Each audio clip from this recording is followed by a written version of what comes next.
Welcome to the first training model of the project named Speak Out Against Online Misogynistic Hate Expressions. Let's have a look at what we will talk about. We will start with introduction, the training objectives, the topics covered, summary of key learnings, and checking for understanding. Model 1 is the introduction to misogynistic and sexist hate speech online. In this slide, we will talk about the training objective.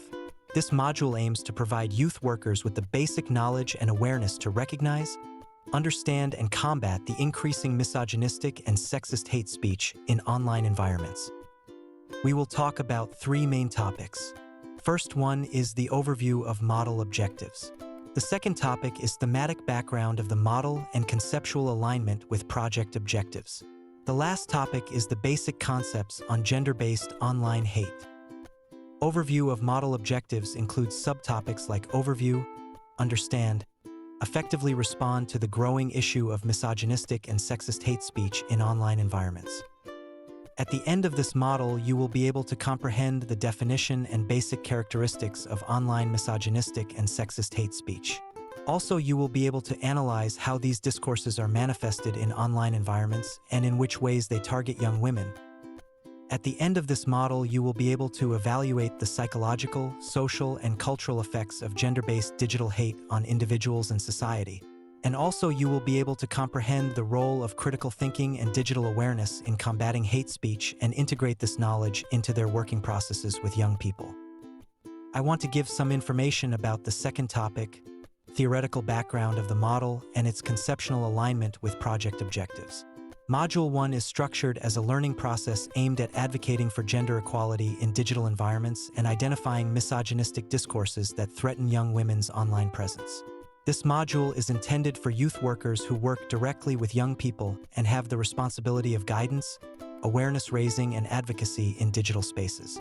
It is aimed that participants will not only acquire the basic concepts of online misogyny, but also integrate this knowledge and awareness into their professional practice. The content of the module is directly related to the three main approximate focus of the project. Awareness raising. Online misogyny has become a systematic tool of oppression that threatens the presence of young women in digital spaces and seeks to render them invisible. Some experts reveals that this problem is not an individual but a cultural and structural issue, while some other findings show that 1/3 of women worldwide have been sexually harassed on digital platforms. In this context, the ability of youth workers to identify forms of digital violence and develop ways of intervention becomes a critical requirement.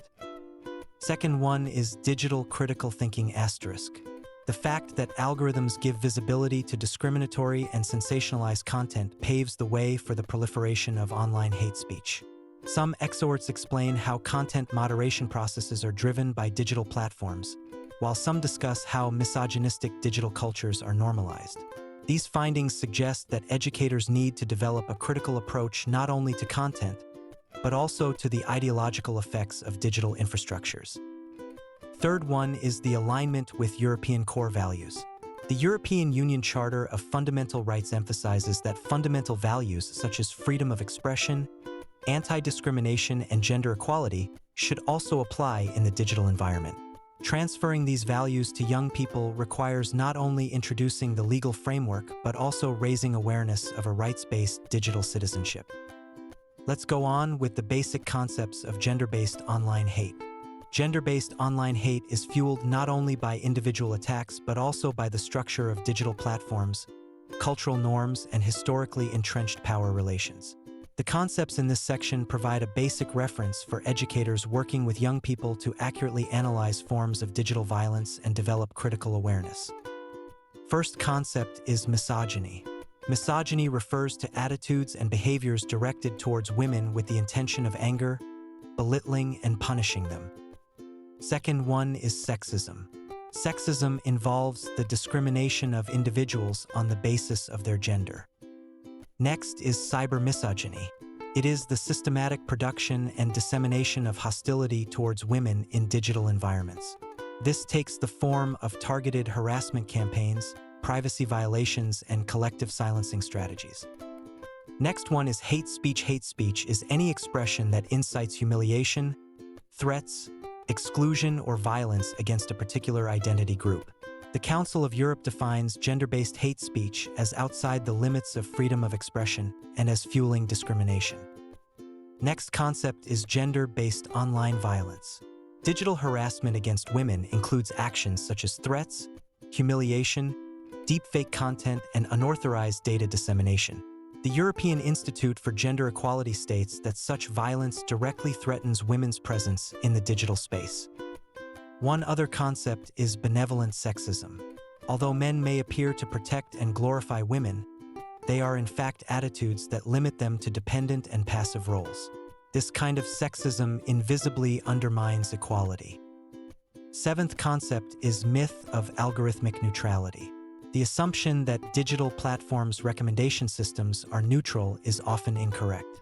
Algorithms reproduce social prejudices by emphasizing emotional and discriminatory content.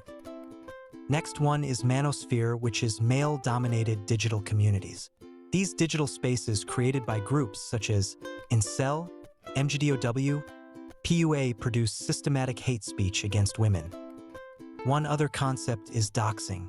Dissemination of personal information, publicly sharing an individual's private information, address, telephone, photograph, without their consent. This is used as a tactic of intimidation and threats, especially against women. One of the other concepts is trolling, which is comment generation for digital harassment. T is content intended to provoke. Trolling directed at women often involves sexual humiliation, threats, or ridicule, and can become systematically violent. The other one is platform capitalism. The structure of digital platforms to profit from user interaction can reward sensationalist and discriminatory content. The last concept is performativity of gender. According to Judith Butler, gender is not an innate characteristic but an identity produced through socially repeated behaviors and discourses. Let's summarize the key learnings. At the end of the model, you will be able to distinguish between forms of online gender-based hate, to evaluate the individual and social effects of content targeting young women, recognize the legal and value-based framework in Europe, and aims to support the development of rights-based education and advocacy methods in digital environments. Thank you for listening.